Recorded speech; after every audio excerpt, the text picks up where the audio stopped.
Hi guys, so this is day 2 Inktober and I'm using my brush pen from Daiso Japan to ink this. And this drawing was inspired by kind of like the gothic lowly. I'm still going over that because that's like my favorite genre. um, but yeah, there's like this, I was thinking there's this man, he's in a dark hallway investigating some mystery. So I thought it would be really cool. And I'm using my dark gray brush pen.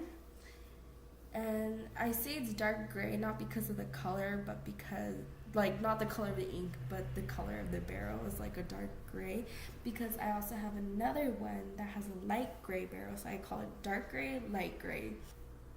And then I have my black brush pen, which has a bigger nib, or I guess a thicker nib, so then I could use it to make thicker lines, and I just color things in completely, like backgrounds or stuff like that. As you can see, I'm just going over it with my dark gray brush pen, and these are pretty thin lines. They're not exactly super thin. I could make them thicker though, and I could make them thinner, but I'm just going over like a singular line weight. I'm not doing different weights at this moment. I'm just going over the drawing that I did previously, and this drawing was actually done like a few days ago, so I don't have a video of me sketching it because it was a doodle, and then I just liked the way it turned out, so I decided to use it for Inktober. And now here's my gray brush pen, my light gray brush pen. And again, this isn't because of the color of the ink, but because of the color of the barrel.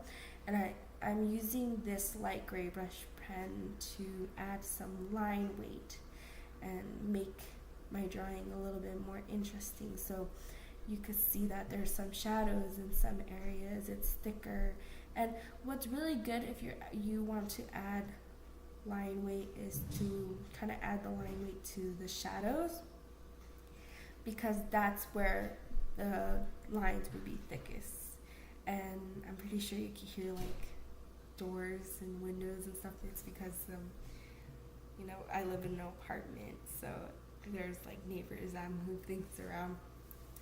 So I'm going over it, and usually for when it comes to the line weight, I like to do shadows, like for example the creases and like under the chin, around the collar and stuff like that. You can also use different types of shadowing techniques, like this is I think it was like the hashing, I can't remember what it was, hatching technique where you do like these crosses, like you do lines one way and then you do them the other way to kind of add it. For me, I don't really like it for this picture, so I'm just going to color in with my black brush pen.